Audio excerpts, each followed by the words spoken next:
Hey everyone, this is the week where the big questions are really coming into technology and especially artificial intelligence, specifically artificial general intelligence, AGI. The question is AGI already being developed? Has it already hit the stage? The other question is, can Meta read your mind? It seems they might be able to. This has all happened so rapidly that we can hardly believe it. It's like science fiction happening before our eyes.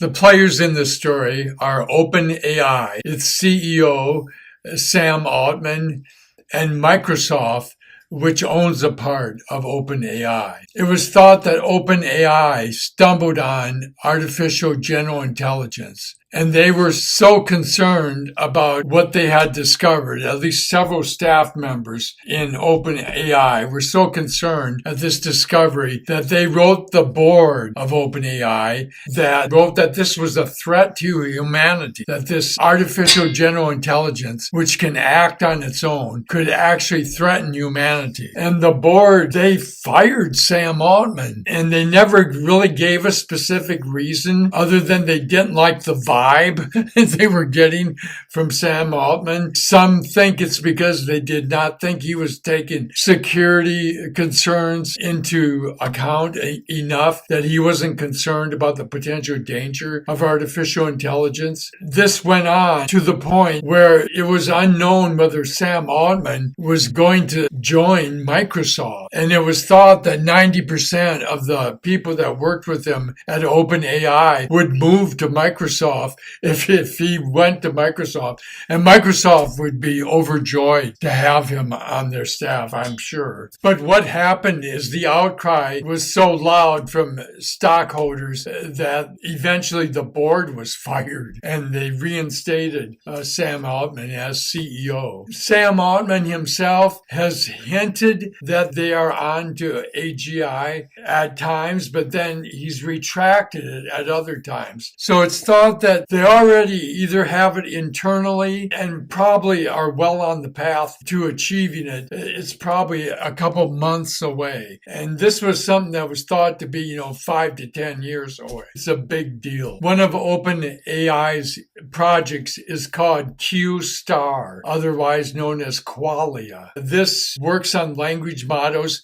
but most importantly, what's new is working on mathematical models. And now we think computers can do lots of computations, billions of times faster than a human, which is true. But in that case, computers are following commands that have been given to it by humans. They're following a protocol, a program that has already been given to them. And the thing about Q-Star is they didn't tell it how to do math. They more or less let it discover it for itself. In other words, it is teaching itself math. Okay? So right now, it's at a grade school level. It's doing simple math problems that grade schoolers could do. But they're overjoyed because nobody programmed this into the computer other than giving it the general direction of go and find out how to do this and then do it. And so it's teaching itself math, and it's at the start of math. And it's going to teach itself. And that's what's always happened in the past that's been so successful with computers. The Go masters in China, it's a very complex game, the most complex game there is, perhaps.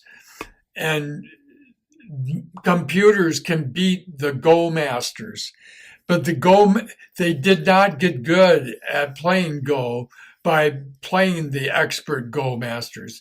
They got better at playing Go by playing itself.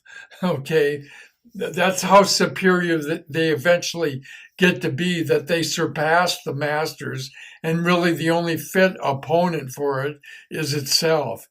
And that's what's happening more and more with artificial intelligence. And in fact, the current generation of artificial intelligence will teach the next generation of artificial intelligence, which then continues on. And it tends to be geometric in its takeoff. And we can see this happening. Since Chat GPT came out, things have progressed so fast, and it's going to speed up even more. And I think people are starting to talk about security concerns daily. It used to be, oh yeah, this is something we got to worry about in a couple of years, and now it's like, no, this is something maybe we should be worried about now, or at least in a couple months. Now, this alleged Q-Star project at OpenAI, it's a big deal and could really, if it goes into the wrong hands or is used for the wrong purposes, it could really be a security concern, because mathematical models is what backs up encryption. Everything on the internet is encrypted. That's what keeps things safe, your passwords, your bank accounts, your credit cards, so on and so forth. So encryption is a big deal and it's based on mathematics. And the thought is, if this Q star learns mathematics and goes beyond where most mathematicians are, and can beat the master mathematicians at producing mathematical models, and they get to that level, they will be to the point where they can start to defeat encryption systems which are based on mathematics. And it's thought one of the first things to go probably will be Bitcoin. Crypto is based totally on mathematics and encryption. And, that was always the big selling point, is that it was so safe because it's encrypted and it's on the internet and nobody can get to it. Well, if artificial intelligence progresses geometrically the way we know that it will be able to crack the code. And the first thing that can be done by an evil source would be to collect all the Bitcoin and all the crypto in the world. So I think I would feel a little less safe about crypto in the long run. You're safe for now, but give Q-Star time and give other models enough time. This could be dangerous. One of the fallacies I think going around about artificial intelligence is that the reason it could be such a threat is that it would be a unitary force that turns against humanity. And I think that's extremely unlikely. I think it's very likely that different countries will have their own artificial intelligence systems. And basically, I don't see the war being between artificial intelligence and humans as much as it's much more likely that different artificial intelligence systems will be in battle against each other. Already talking about the encryption, there will be artificial intelligence trying to break down encryption, and there will be artificial intelligence going after that artificial intelligence. And so you basically will have a war between the different artificial intelligences, and it's just a case of who's on whose side. Is the artificial intelligence going to decide to all band together? It gets very science fiction like. But I think for right now, at least for the foreseeable future, I think it's more likely that artificial intelligence, different sectors of it, will end up combating each other at the direction of humans. And can Meta now read your mind? Well, if they can get a brain scan of your brain while you're thinking of different words, they did that. They took brain scans of people, measuring their neural activity, and the computer was able to tell from the activity of the brain what words the people were thinking in their mind. And at first, it was like 4-word sentences that came out very slowly. But then it's gotten to the point where it's like it does 60 words a minute. The person is thinking of words and it's doing 60 words a minute, and the speed keeps increasing, and it's approaching the 160 word speed, which is kind of the normal rate of usual conversation.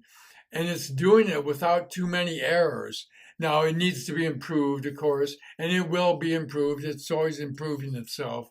So basically, if you're thinking a set line of words and your brain is being scanned at the same time, Meta can now write the sentences that you're thinking of.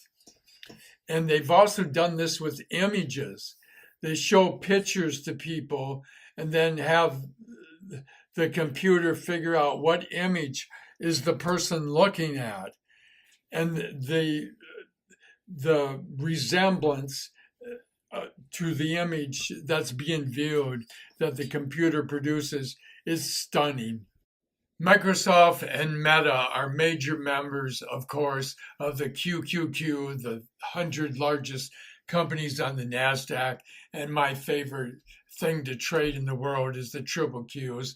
I day trade the T triple Q, and I do the plain triple Q for long-term investing when I think that uptrend has been firmly established. I think we're in the process of having an uptrend for a while, but the predictions of a recession keep haunting me, so that I'm more prone to use the T triple Q for now. That's the way I roll. Thanks for listening.